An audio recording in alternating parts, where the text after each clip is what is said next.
For assignment 12, we will practice the pure virtual function and abstract class.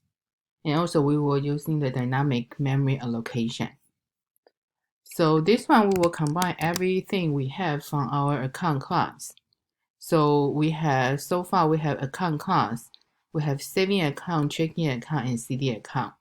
So you need to combine everything you have from assignment 11 and lab exercise 12. So we will make some change to have all these 4 different account class created. So the first one, of course, we have our base account class. So this base account class, we will change from a lab exercise 12. So you will have the withdraw function become a pure virtual function. So since we have pure virtual function, this account class become an abstract class.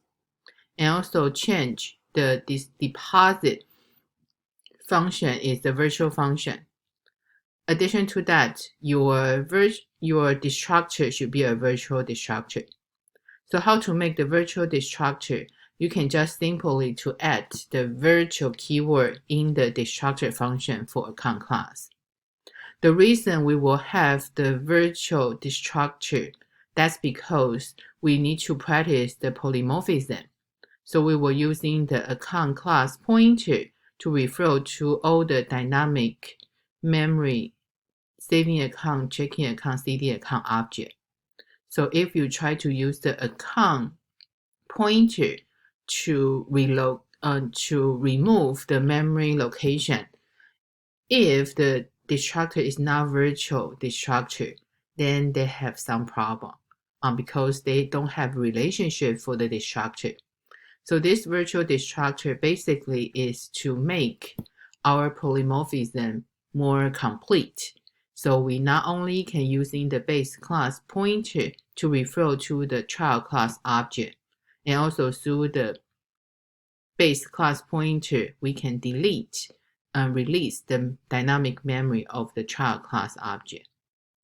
So your saving account and checking account actually is no changed unless you didn't implement your withdraw function correctly. So you need to make the change. So that's our new account class UML diagram. So pretty much they are the same from a lab exercise 12. But one thing is we make our destructor function become virtual. So then your withdraw function become the pure virtual function. So that's why account class become abstract class. So then from assignment 11, you have CD account. So the CD account, we need to add a little change. So for the virtual function. So for your CD account, now you only have duration. So our duration, the same thing, we only can have a gadget for the duration. So then you still have your get mature balance function. So when you implement the withdraw and the deposit function, make sure now they are become the virtual function. So that's why here, that's add the virtual keyword. So that's why here, your withdraw function also become virtual. Your deposit function also, they are virtual function because they were inherited from the account class.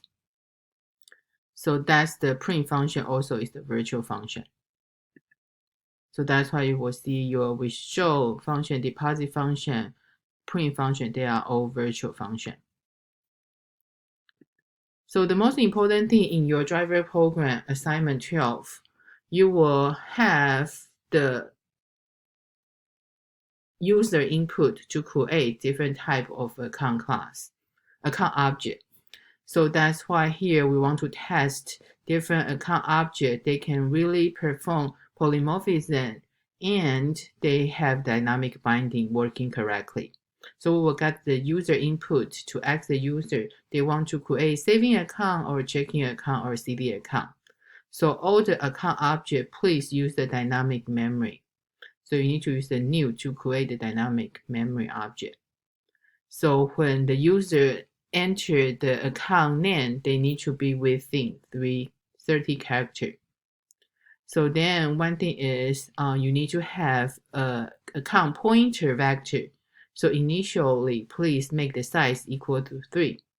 Every time you prompt the user to export the account type and the information, you will create a new account object. So this account object is not really account object. It's according to your trial class account type. For example, user want to create the saving account, so then you create a new saving account object. So every time you need to check.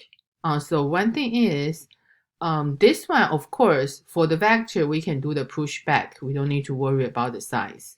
But now this one is, I just want you to practice. You know, we have the resize can invoke through the vector. So you either do resize or you do the pushback. So just make sure your size, when you add the new object into the vector, they need to be successfully added.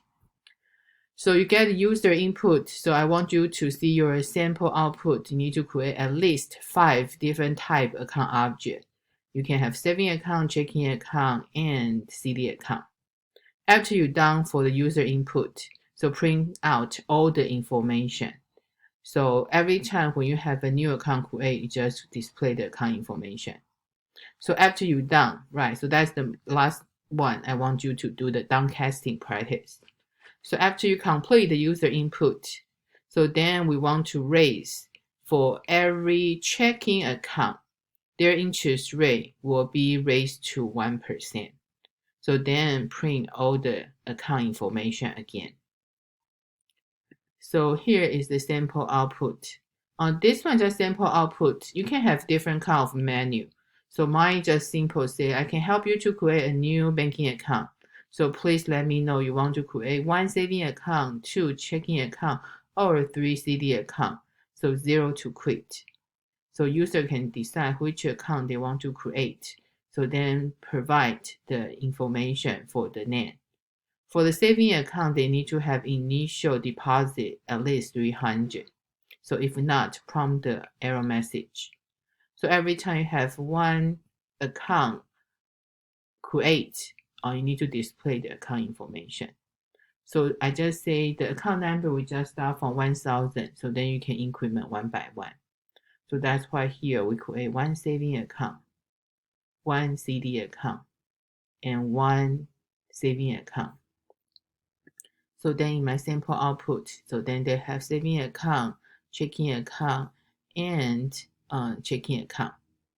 So after we done, we just actually we say 0 to quit, but actually my coding is any as long as they are not 1, 2, or 3, they quit. So you can just have your own way to see how you want to design your menu. So after the user input, right? So then every user input, you show the newly created account information. So after they all done, remember, I want you to show all the account information. So then you from here, and also total we have 6 accounts created. But then we say for all the checking account, we will reward them become 1%. So you can see they all become 1%. But earlier when we create those checking accounts, they are only 0%. So that's why after you create all the account, you need to have a for loop to visit each account. So then using the downcasting to check if this account is a checking account. If this account is a checking account, so then you change the interest rate from 0 to 1%.